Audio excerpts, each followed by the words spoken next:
So there's a little bit about me to kick the show off. Right, let's talk tax. What are we doing here? Smile, the show, what's it all about? Well, last year I came up to the Edinburgh Fringe Festival. I was doing an hour of jokes and stories, as is my brand. And about 7 weeks before the festival, my wife nearly died. Really threw the whole thing into a bit of a mix. So I ended up rewriting the end of the show, and I did a show about how laughter got us through that tragedy. And guys, I've got to say, it was the copper-bottomed word-of-mouth hit, the Edinburgh Fringe 2018. Not my words, the words of the Sunday Times.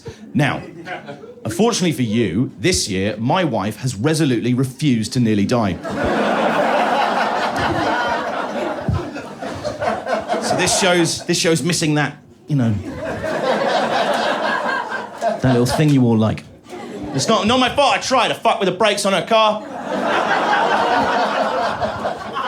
Put shit in her food, but she will not nearly die for the sake of my career. Selfish. Both my parents look like they've got about 20 years left on the clock, and even the dog's in rude good health. What the fuck am I supposed to do with that? Got to do one of these every year. Ridiculous. And I know that's what you all want. I know that's what you want because I was told recently, I was talking to a television producer a few months back at the beginning of the year. Do you know anyone who works in TV? Just to give you a rough idea, they're like people who work for oil companies, but without the moral backbone. They make things like kitchen nightmares. Okay, so I was outside and this TV producer came up to me and was like, "Hey man, how's Smile going? What are you doing? We're all very excited to see it. Everyone's very excited to see it. What are you doing? What's going on, okay? What are you doing?" And I was like, "Okay." And he was like, "What's the show about?" And I was like, "Well, I think it's just going to be an hour of jokes and stories, as is my brand." And he went, "Oh, no. No, you can't get in the Fringe Festival and just do an hour of jokes and stories. That would be an absolute disaster. That would be career suicide. Because I think what people really responded to last year was the tragedy."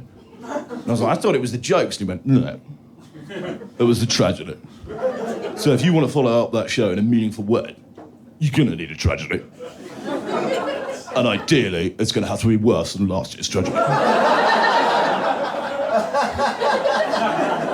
And I said, "Well, I said, nothing bad's happened." And he looked at me and went, "Oh, it doesn't need to be true."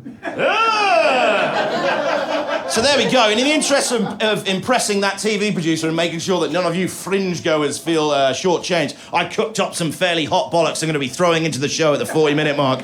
But before that point, it's just an hour of jokes and stories. Soz. Now, in order for this next bit not to be what the kids are calling problematic, I'd need to know Mandarin. Full disclosure, I don't know Mandarin. Okay, I looked into learning it for this bit, but it was prohibitively expensive for a show in a 75-seater at £5 to £7 a ticket. But later on the year, I will be touring this. It will be in theatres, and tickets will be around £20 to £30. So when I'm doing this to proper people who pay proper money, this is going to be fine. But for the likes of you, it's going to be a bit... Okay.